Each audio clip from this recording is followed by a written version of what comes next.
Frères et sœurs, chers amis, tout au long de la semaine écoulée, nous avons été accompagnés par la vitamine de la joie.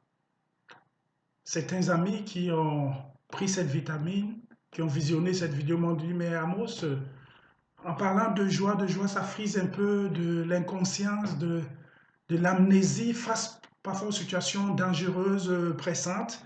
On peut paraître comme fou si on ne tient pas compte de ce danger, de ces dangers qui nous environnent. Je me suis dit que peut-être il fallait que j'illustre un peu plus. Et d'ailleurs, en pensant à l'illustration, je me suis dit qui serait mieux. L'Esprit m'a conduit à parler de la louange. Et pour moi, le texte qui parle au mieux de la louange, qui illustre le mieux la louange, se trouve dans l'Ancien Testament, dans le livre de 2 Chroniques. 2 Chroniques, chapitre 20, que je vous conseille de lire. Je vais sauter quelques parties. Après cela, les fils de Moab et les fils d'Ammon, avec eux des Moabonites, marchèrent contre Josaphat pour lui faire la guerre. On vint en informer Josaphat en disant, une multitude nombreuse s'avance contre toi depuis l'autre côté de la mer, depuis la Syrie. Frères et sœurs, chers amis, c'est le petit royaume du sud, Juda, qui est encerclé par les Moabites, les Ammonites et les Édomites. Le sort de Juda est scellé, il n'y a plus rien à faire. Et ce que le roi va faire, il va prescrire un jeûne national. Et le lendemain, au verset 20, le texte nous dit que les enfants d'Israël vont se rassembler pour aller face aux adversaires, aux guerriers aguerris qui se sont ligués contre eux. Et Josaphat, avant le départ, va les parler. Il va leur dire, écoutez-moi, Juda et les habitants de Jérusalem. Confiez-vous en l'Éternel, votre Dieu, et vous serez affermis. Confiez-vous en ses prophètes et vous réussirez.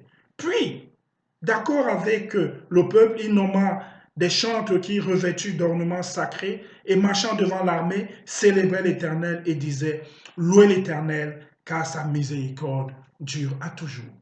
On peut imaginer cette situation, on peut la visionner, cette situation grotesque, où il y a les Ammonites, les Moabites, les Édomites qui sont encerclés là, ils sont armés, mais les enfants d'Israël, qu'est-ce qu'ils opposent à cette arme, à ces armes? Ils opposent la louange à leur Dieu. Ils chantent en disant, louez l'Éternel, car sa miséricorde durera toujours. Le texte nous dit plus tard que ce jour-là, l'Éternel fit une grande délivrance, ses adversaires furent dépouillés et furent vaincus.